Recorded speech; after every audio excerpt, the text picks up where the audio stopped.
All right, we're good to go.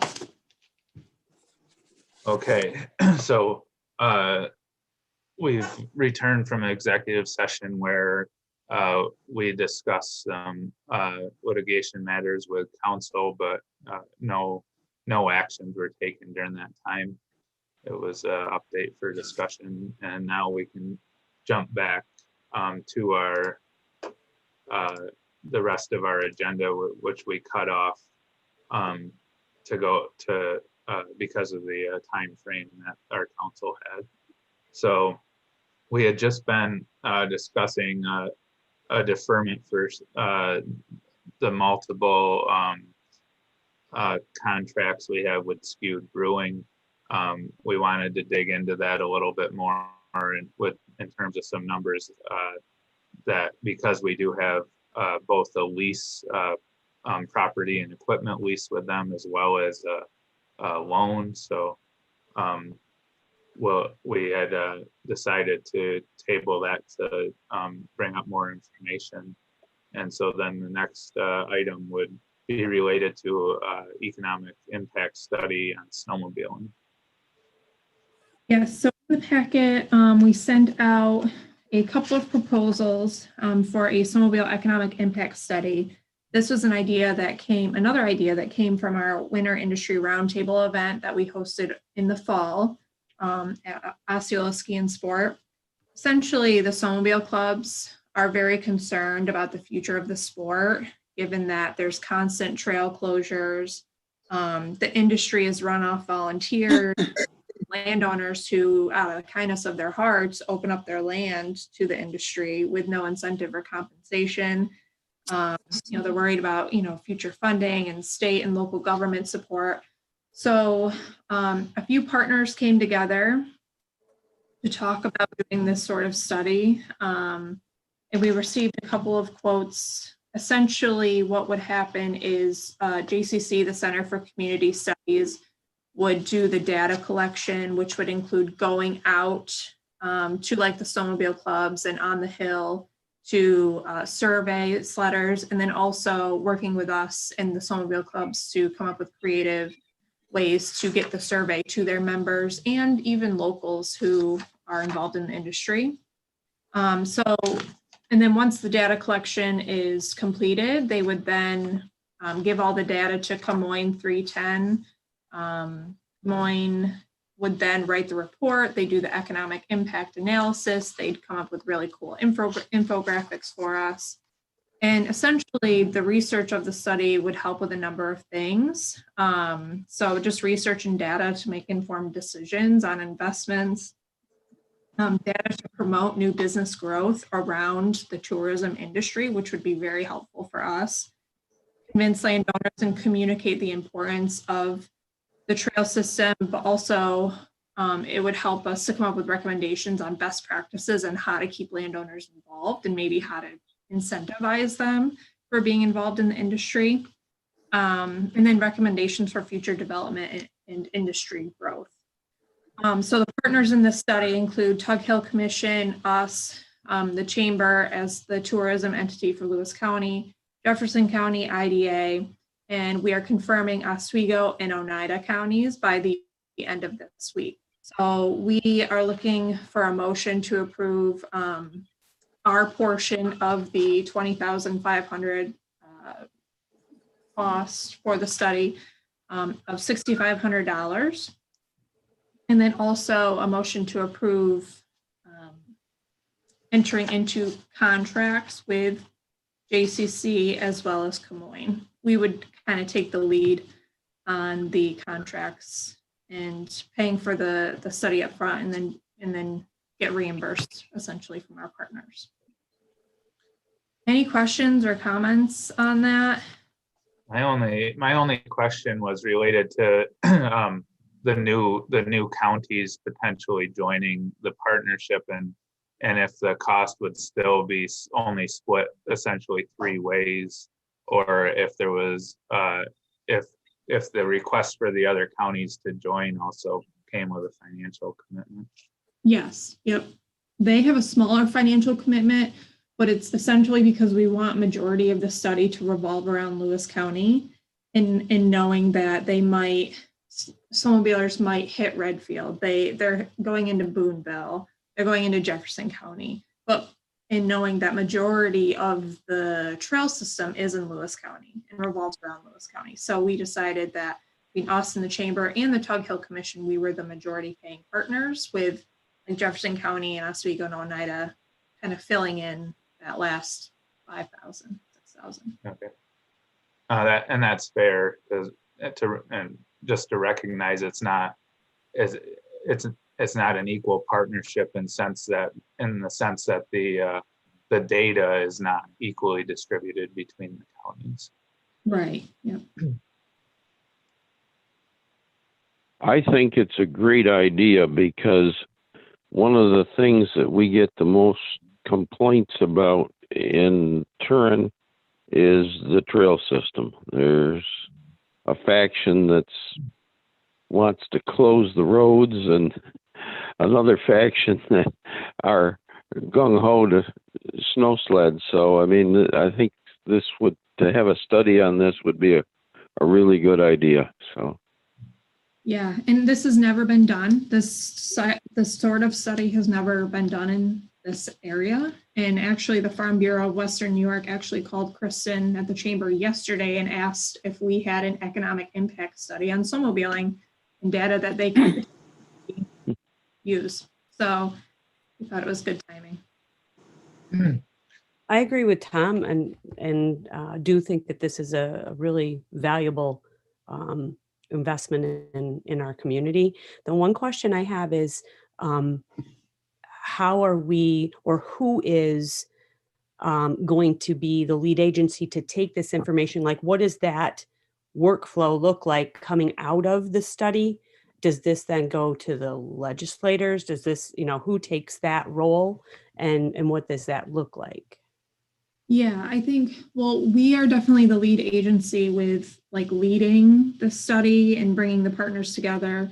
I think depending on who we're communicating to, like if it's the county legislators, I would say between us and the chamber as the tourism entity, we would present together on the findings. If it's on the state level, we could bring in all the partners, and definitely the Tug Hill Commission, they are funded by the state.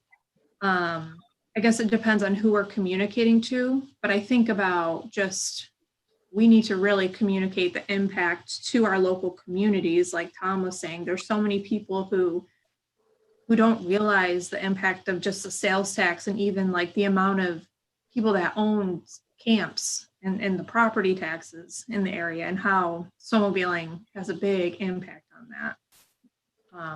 So yeah, I guess it would depend on who we're communicating to, but I would say that we would take the lead on being that facilitator in a sense. Thank you.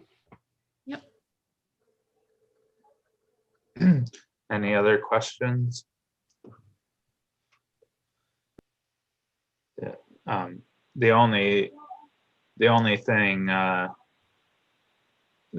I was wondering about in terms of making a motion is if it should read of paying $6,500 or paying up to $6,500, contingent on the other partners. So that was the only thought I had. I mean, either way, we would be committing to our portion of the study, but.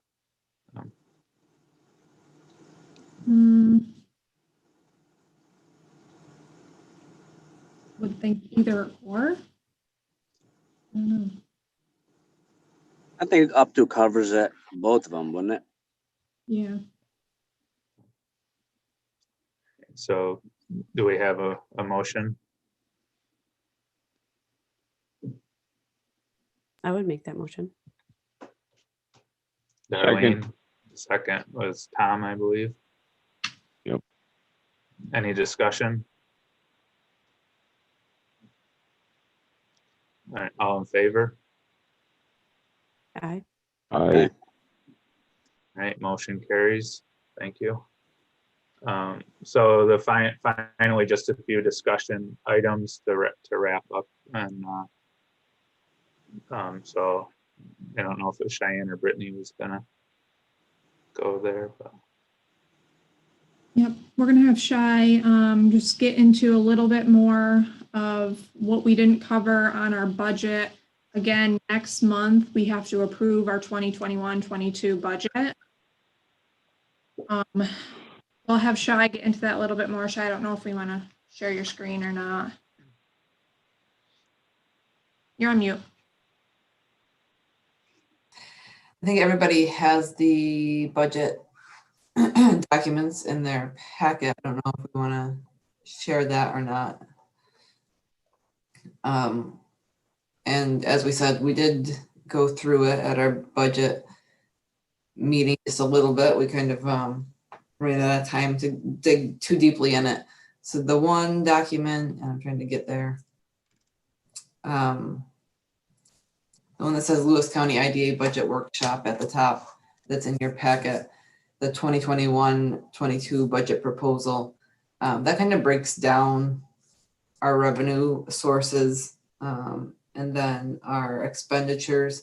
And we kind of reviewed that quickly at the budget workshop, but I did on the document tie some of the expenditures to where they fit with our strategic plan. So where we see salaries and wages kind of fitting with the strategic plan. Obviously our work kind of goes into all aspects of it, but that's developing partnerships, policies, and strategic funding. It's the same with our benefits. And then professional service contracts. What that bucket of money, where does that fit with our strategic plan? And one of the areas that really fits is in research and education. So just like this snowmobile study, that'll fall into that bucket if it happens to fall in the next fiscal year. But regardless of the year, it fits into that bucket, that research bucket. And that's where we fit in with the community. Other operating expenditures, we have professional development. Again, that's the education portion of research and education strategic priorities. Advertising and marketing is all about outreach and visibility, and really we spend $30,000 on that as a line item, but so much of our time fits there as well. So you could argue that spans a couple different line items. Property redevelopment is strategic spending. What do we decide to own and flip or just invest in? Economic development activities, that's kind of our general bucket for the projects that may come up. So we don't always know that 6-12 months out what's going to hit, but with our strategic spending plan, we have an idea of what projects hit us fit into our strategic plan, and so we have that set aside. We just have to determine the projects that fit. And that really makes up the majority of our spending. Any questions on kind of that breakdown of how things our expenditures tie to our strategic plan? So this document just shows the fiscal year we're in, what our approved budget was, our projected results, and then our proposal for the upcoming fiscal year. If you go to the one that was actually before that in your packet, this is the annual budget for Paris, which is our where we have to report these to the ABO, and our 3-year projection. This one's just a not so expanded budget, and we have to try to project out 3 years what our budget will look like. And these are the numbers go directly into our reporting system with the ABO. And so this one we always try to get prior to putting it in Paris, just so that we can kind of check that box that this is an approved plan. So again, these are our draft. We'll look for the finance committee to look at it one more time this month, and then in the February meeting we'll have our final budget approval, and then I'll need to actually put the numbers in on the Paris website by the end of February. Any questions about that? I want to commend Shy for making our budget look nicer, organized, and I think it's a really good. It's good to match it up with our strategic plan. It just gives us again that path forward and how we're going to invest our money, how we're going to bring in funds. I think we're on a good track. Thanks.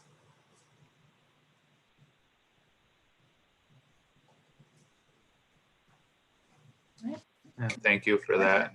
Was there anything, any other questions for today? And the finance committee will pick it up at the committee meeting.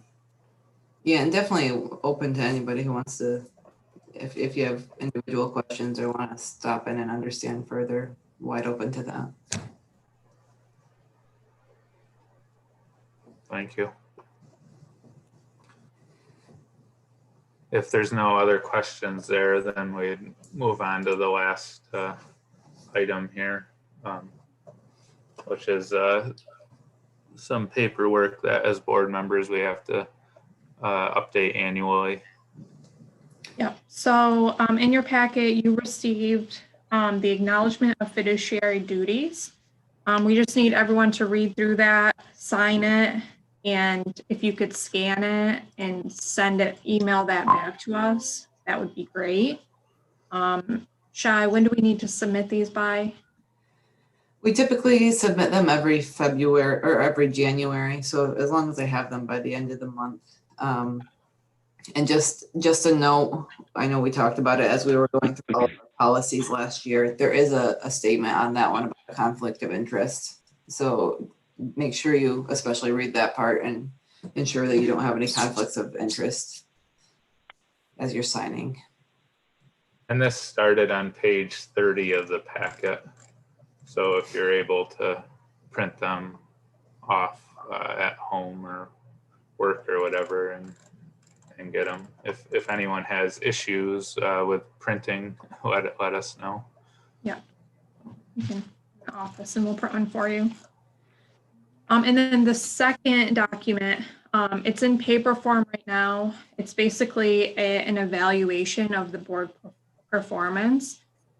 Because we're on Zoom and we wanted to gather a little bit more information from you all, asked on this evaluation, put it in an electronic format. So don't worry about filling out this paper copy. We're going to send out a survey to you guys. I'll send it out today and you can fill it out electronically. We will then compile these results and look at them at our governance committee, and then we will also submit them to the ABM as well. So I will send out that survey today. So in this one, we're a little off schedule on. So we will do this now, but then we need to get on a schedule where we're submitting it within 90 days at the close of our fiscal year. We've always just done it at the beginning of the calendar year. So we will want to do this kind of in line with our audit next year, 2021.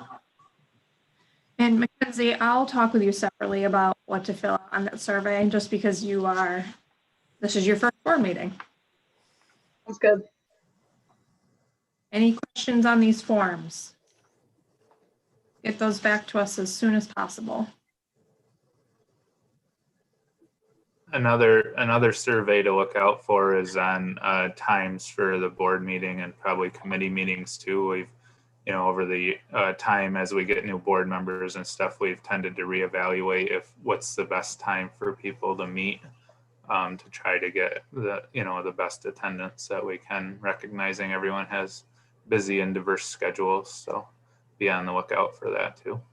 I added that question into this electronic survey. Into that, sir. Okay, Yep. Perfect. All Yep. right. So it's all rolled into one. So Yep. Thank you. All right. Does that have days, Brittany, or times as well? Right now just times, but I will add in if there's a different day of the week. That might work better for everyone. Yeah, probably. Yeah, not a bad idea. Okay.